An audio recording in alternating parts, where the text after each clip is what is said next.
Hello hi friends, welcome back our channel. இன்றைக்கி நம்ம சேனலில் பெப்பர் மட்டன் எப்படி பண்ண போகிறதுன்னு தான் பார்க்க போகிறோம். நான் இப்போது ஒரு 20 சின்ன வெங்காயத்தை எடுத்து குட்டி குட்டியாக நறுக்கி வச்சுருக்கேன். இந்த மாதிரி கட் பண்ணி வச்சுட்டு இதில் பாதியை நம்ம அரைச்சி எடுத்துக்க போகிறோம். மீதம் இருக்க வெங்காயத்தை தாளிக்கிறதுக்கு யூஸ் பண்ண போகிறோம். இந்த ரெசிபி செய்கிறதுக்கு நான் 200 கிராம் மட்டன் எடுத்திருக்கேன். நல்லா வாஷ் பண்ணிவிட்டு எடுத்து வச்சுக்கோங்க. இப்போ குக்கரை அடுப்பில் வச்சு 2 டேபிள் ஸ்பூன் ஆயில் ஊற்றி ஹீட் ஆகிற வரைக்கும் வெயிட் பண்ணுங்கள். நல்லெண்ணெய் ஆட் பண்ணிங்கன்னா பெப்பர் மட்டன் இன்னும் டேஸ்ட்டாக இருக்கும். இந்த ஆயில் ஹீட் ஆனதும் இதில் பட்டை, கிராம்பு, அதோட நம்ம ஒரு 5-6 வரமிளகா இருந்ததுன்னா பிச்சு அதில் சேர்க்க போகிறோம். இப்போ நல்லா பொரிஞ்சு வரட்டும். வந்ததுக்கப்புறமா இதில் நம்ம மீதம் வச்சுருந்தோம்ல வெங்காயம், அதை எடுத்து இதோட சேர்த்து வதக்கணும். ஒரு 2 மினிட்ஸ் நல்லா வதக்கணும். வெங்காயம் பொன்னிறமாக வர வரைக்கும்னு சொல்லுவாங்கள்ல, அந்தளவுக்கு அதை நல்லா வதக்கி எடுத்துக்கணும். அதுக்கப்புறமா இந்த வெங்காயத்தோடு நம்ம என்ன ஆட் பண்ண போகிறோம்னா, ஆல்ரெடி வெங்காயத்தை அரைச்சி வச்சுருந்தோம்ல, அதையும் இதில் ஆட் பண்ணி பச்சை ஸ்மெல் போகிற வரைக்கும் நல்லா வதக்க போகிறோம். இதை வதக்கினதுக்கு அப்புறம் தான் நம்ம இதில் மட்டனையே ஆட் பண்ண போகிறோம். நல்லா இப்போ வதங்கிடுச்சு.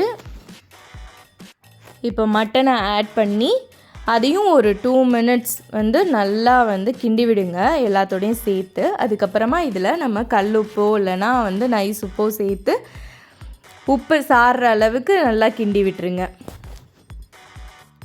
நல்லா கிண்டிட்டு இதில் இஞ்சி பூண்டு பேஸ்ட் 1 டேபிள் ஸ்பூன் நம்ம சேர்த்துக்க போகிறோம்.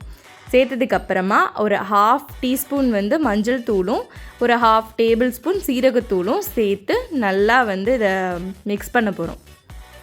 சில்லி பவுடர் சேர்க்க வேணாம். இப்போ நல்லா மிக்ஸ் பண்ணிவிட்டு எண்ணெய் பிரிகிற டைமில் நம்ம தண்ணியை ஆட் பண்ணணும். அவ்வளோதான். தண்ணி ஆட் பண்ணிவிட்டு குக்கரில் வைக்க போகிறோம். ஒரு 4-5 விசில் வந்ததுக்கப்புறம் எடுத்து பார்க்கலாம்.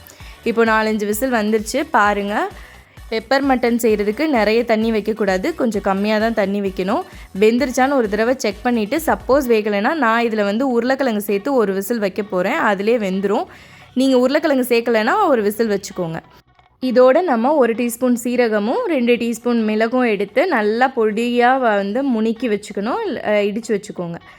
இப்போ இதோட ஆட் பண்ணிவிட்டு நல்லா மிக்ஸ் பண்ணி விட்டுருங்க. இப்போ காரம் உங்களுக்கு நிறைய தேவைப்பட்டுச்சுன்னா இல்லை கம்மியாக தேவைப்பட்டுச்சுன்னா அதுக்கேற்ற மாதிரி மிளகு கூட்டி குறைச்சி சேர்த்துக்கோங்க.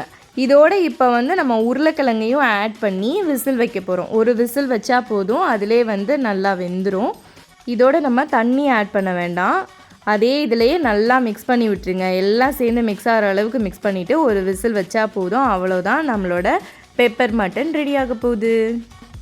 இப்போ பாருங்கள், விசில் வச்சு எடுத்தாச்சு. நம்மளோட டேஸ்டியான பெப்பர் மட்டன் ரெடி ஆகிடுச்சு. ரொம்ப தண்ணியை சேர்க்காமல் நல்ல சாலிடாக அந்த மாதிரி கிண்டிட்டு எடுத்திங்கன்னா ரொம்ப நல்லாயிருக்கும்.